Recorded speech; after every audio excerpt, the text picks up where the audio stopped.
It's time for this week's episode of Brandon Sports Talk, featuring in-depth interviews from those who are trending in the world of athletics. And now, here's the host of Brandon Sports Talk, Brandon Pate.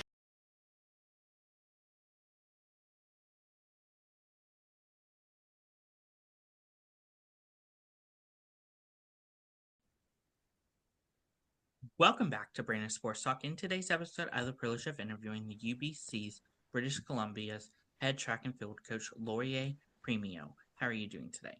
I'm well, thanks, Brandon. Thanks for taking the time to interview me. Thanks. Can you talk about how you knew that you want to get started in coaching in college track and field? Yeah, I don't know that I ever had the goal specifically of college track and field, but I became aware pretty early in my university life that track and field coaching was something I had a real passion for.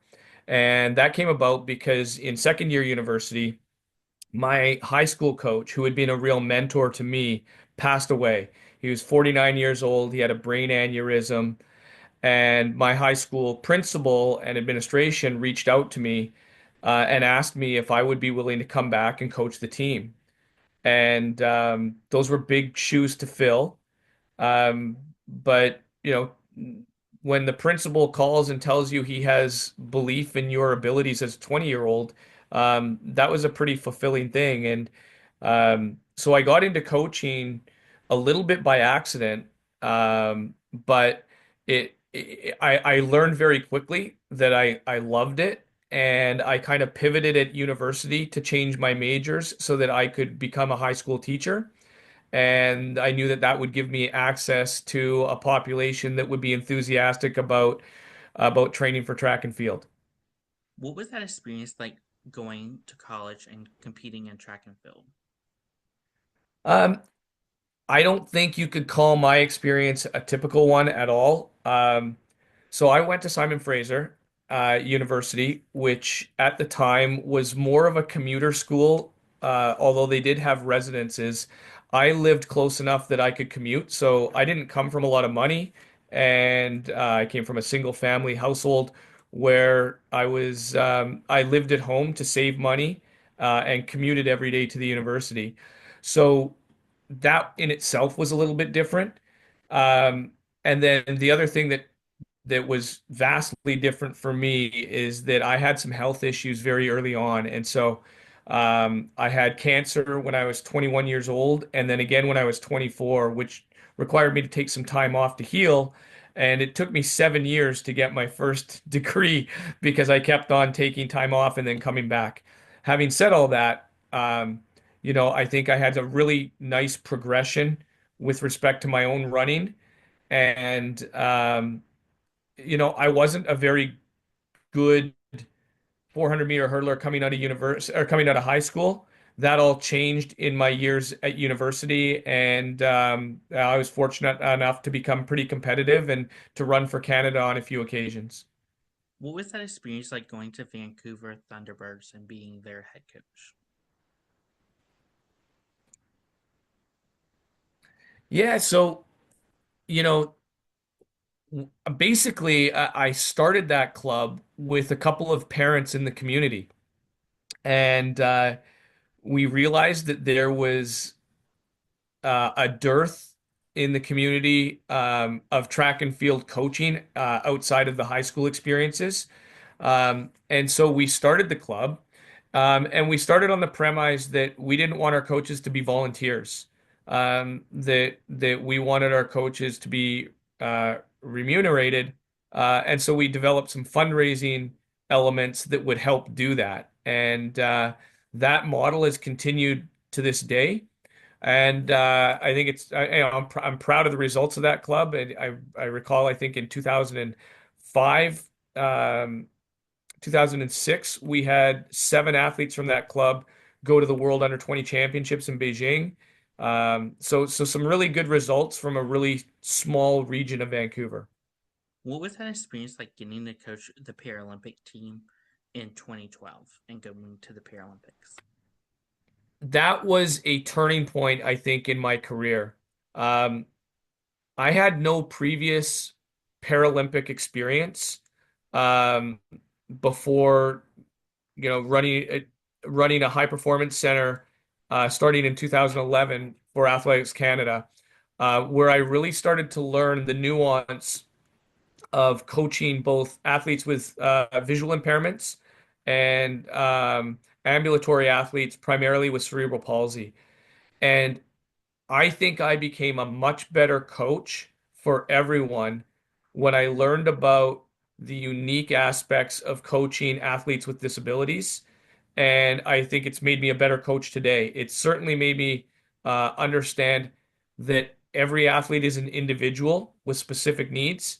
And I think it's made me better at coaching technique because I've had to find new ways of describing things, particularly verbally for visually impaired athletes, rather than just demonstrating what I'm looking for. And so I think in many ways I've become better because of that experience. And then, being a head coach for a country is a pretty amazing thing, a huge privilege, and I felt honored to be representing Canada on the international stage as a coach in that, in that environment. What were some of your favorite memories and moments coaching the Paralympic team? Yeah, Michelle Stillwell was a multi-time. I think she won 5 golds in London. She is a wheelchair athlete, was a wheelchair athlete, um, who has gone on to become a member of our legislative assembly. So she's a politician who represented her region in our provincial government, which would be equivalent to your state government. Um, I think that was a huge highlight. I also personally coached an athlete named Dustin Walsh, who set multiple Canadian records in the 200 and 400 for T11. T11 is a category of visual impairment where the athlete has no sight. And so um, Dusty had a guide and to learn how to synchronize an athlete with their guide and then coach that was just a really cool experience and a huge source of pride for me. What was that experience like going to trying Western and getting to be their coach? Oh, Trinity Western, yeah. So prior to Trinity Western, I was in Scotland, and we may talk about that a little bit later. Um, but it was a really good place for me to come home to and build that program. Trinity Western is a very small school, but we had some outstanding results right away. We had the MVP from the Jamaican High School Championships on that team, as well as a really outstanding women's endurance squad with, I think we had 3 women running under 9 minutes. We had one girl go under 2 minutes in the 800. Some pretty remarkable results very quickly. And I was just privileged to be able to wear the Trinity Western Spartan uniform and for them to give me a nice landing place when I came home from the UK. And I hope they feel that, they got um, a good start on their program because of what I was able to contribute. What was that experience like traveling to Scotland and coaching? Yeah. Um, that really opened doors for me, particularly back home. So we're kind of doing this in reverse order. But the Scotland um, experience, no one was particularly interested in hiring me outside of a high school role until I was offered the job with Scottish Athletics. And when I became the head coach for Scotland, it wasn't long after that I started to get calls and emails from both schools and our national program in Canada. And so, the old saying, "You're never a prophet in your own homeland." Well, I had to go away for people, I think, to appreciate the skill set that I might be able to offer in Canada. And so that was a really big thing for me to be able to be the head coach of the Scottish national team, to represent them at the Commonwealth Games. Um, and yeah, it really set up the rest of my career to date. What was that experience like coming to British Columbia and becoming their head coach? Um, it feels like coming home for sure. I was the assistant coach there for a number of years as a volunteer while I was teaching high school in the area and coaching the Vancouver Thunderbirds club. And so, I had 10 years of experience under my belt, as a volunteer, and then to be offered the position um, at UBC was just an absolute honor. And there are a lot of unique things about the University of British Columbia, not the least of which is the track and field program is one of only two programs in Canada that compete with American schools. So we're in the NAIA. We're one of only two schools that are in, as I said, that compete against the U.S. The other one being Simon Fraser, which is in the NCAA Division Two.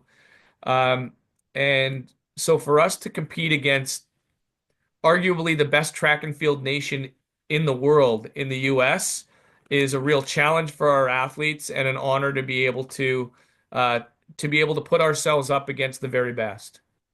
What is that experience like going and competing in the US and with colleges in the US? We have to be very fickle about where we choose to invest our resources because uh, the US is so rich in sprints and sprint hurdles. Um, that for us to be competitive in those events is very difficult. We don't have an indoor track in Vancouver. We currently have about 6 inches of snow on the ground. And sprinting is probably the most challenging thing to do without an indoor track, and with the conditions we currently have. And so we've had to be very creative and thoughtful about the event areas we invest in and where we think we can be competitive within the U.S. system. Who are some of the teams in the US that you compete against?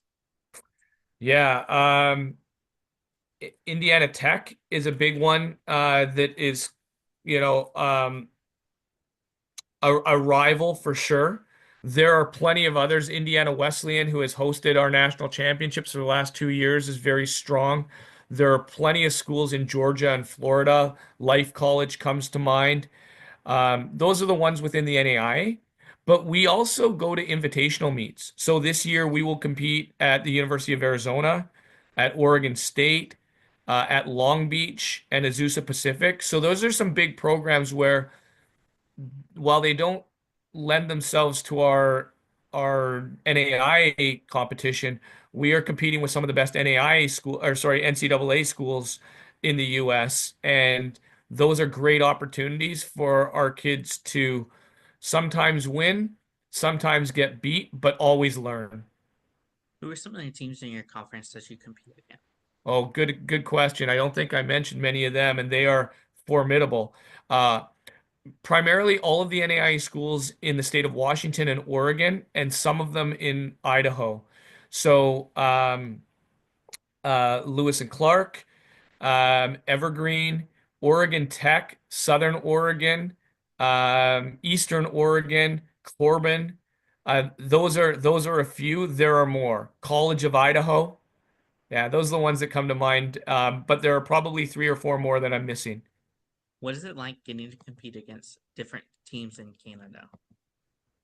Yeah, so most Canadian universities don't offer outdoor track as something that they do um, within the collegiate system. Most of them do have a club system that they offer outdoor track in, but outside of ourselves and Simon Fraser, everyone else in Canada is dedicated only to indoor track.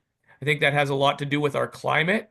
And if you're not on the West Coast like we are, you probably have really good access to an indoor track. We just don't have one here. So anywhere else in the rest of Canada, um, that is the primary focus. And so we're not competing against a lot of Canadian schools. It's almost exclusively US. What does that recruitment process look like for those prospective student athletes? Yeah, good question. We get athletes in a multitude of ways. Um, So lots of times I know about our local athletes and their abilities, and we reach out to them. But it's impossible for me to know everybody, and particularly it's difficult for me to know about academic standing. And UBC is a very challenging school to get into. It's a top 40 academic university on the planet. And so oftentimes athletes who reach out to me, knowing what the academic standards are at UBC is very helpful. Other ways that we recruit athletes are through coach connections. So knowing high school coaches and club coaches in our community and understanding from them who is up and coming and would look at UBC as a potential school. That's been important. As well as the athletes that are on our team who let us know about athletes that maybe come from their school, their high schools, and they're a couple of years younger. So it happens in so many ways. Um, and so there's no one recruiting technique that works best. And I would, if there are high school athletes watching this, it's really sensible to reach out to university coaches. Um, when I was coming through school, through high school, I just assumed that if someone didn't reach out to me, it meant that they had no interest in me. And what I've learned on this side is that it's just impossible to go through all the data, and you could very well be a fit for a school that hasn't reached out to you, so you should reach out to them. As a head coach, what is it like seeing those freshmen put on that uniform for the first time representing their school? Yeah, I hope it's a big deal for them. I think it's really cool. Um, University athletics is um, reserved for a very small percentage of the population, right? Like, it's 2% of high school track and field athletes that go on to compete at university. And so they really are already the best of the best, and I hope that they feel privileged when they put on that Thunderbird vest. As a head coach, what is it like seeing them putting it on for the last time? That's harder. That's much harder than the first time. We have a seniors night every year after our conference championship, and we really try to honor those people who may have put on their uniform for the last time. Maybe they're going to nationals and they get one more opportunity. Um, I would like to think that their experience at UBC is not just about academics and athletics, that there is an element of giving back and an element of camaraderie that goes with their experience here, and that the mantra that once a Thunderbird, always a Thunderbird rings true to them, and that they're able to take their experience into their work lives and their family lives and have a lifelong enjoyment of our sport and to follow our teams because of their experience at UBC. What is it like getting to see them going on to compete on the national team level for Canada? Yeah, that's a big source of pride for us, and certainly something that we recruit around. Um, I believe we had six athletes at the 2021 Olympics. It was the 2020, but held a year later because of COVID. Um, we had two that made a final and one that won a medal, and that is just massively gratifying to know that we were a small part of that. Um, it is not the pathway for every athlete that comes through UBC, but to know that we can be part of that pathway for the elite few is really cool. What are some of your future plans for the program moving forward? We always have dreams about an indoor facility, and I think that that would be a huge one for us. Um, our dollar is quite weak right now, and relative to the US dollar.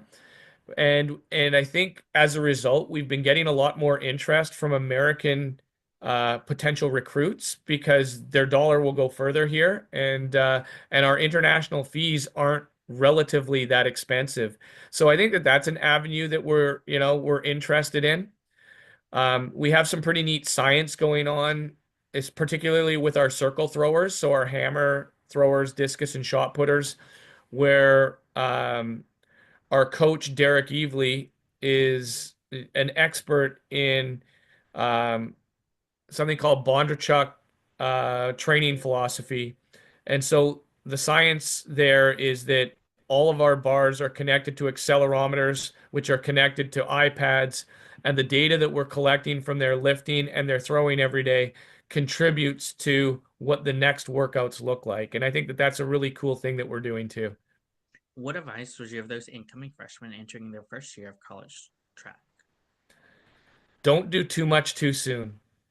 We see this all the time, and what we observe is that we have a lot of first year athletes who want to make an impact on our team right away. And that's noble, but in so doing, they oftentimes take on more volume, more mileage, more repetitions than they should, and they get hurt. And it's extremely frustrating for them. Um, and what we try to remind them is that the gap between first year and fourth year is the same as the gap physically and in terms of age between a ninth grader and a 12th grader. And we would never expect a ninth grader to compete at the same level as 12th graders in high school. It's the same for us. We don't expect our freshmen to compete on the same level as our seniors. We want to have a gradual improvement over 4 years so that when they become juniors and seniors, they are ready to compete at the conference and national level and contribute to team totals and potentially team wins. What advice would you give those athletes looking to represent Team Canada? The same thing that, these things don't happen overnight.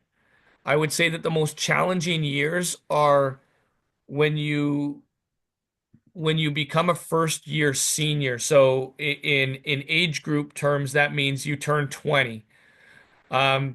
Because all of a sudden you go from a U20 where you're at the top of your age group to being at the bottom of an age group that has no upper limit.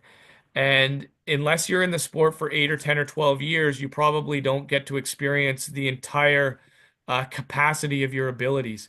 But using university and the 3 or 4 years that you get in university as a transition phase to, someday putting on the Canadian uniform, I think is really valuable, really important. What advice would you give those coaches looking to get started in the industry?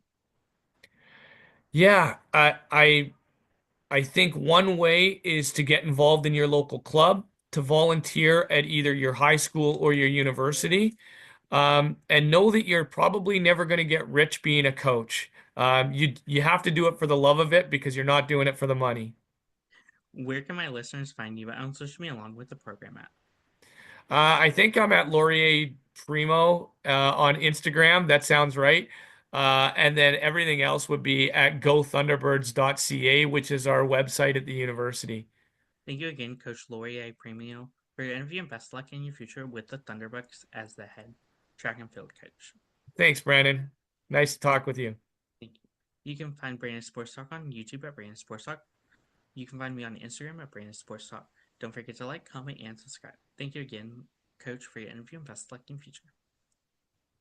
Thanks. You've been watching Brandon Sports Talk. Please feel free to like, share, and subscribe to Brandon Sports Talk on social media and on YouTube.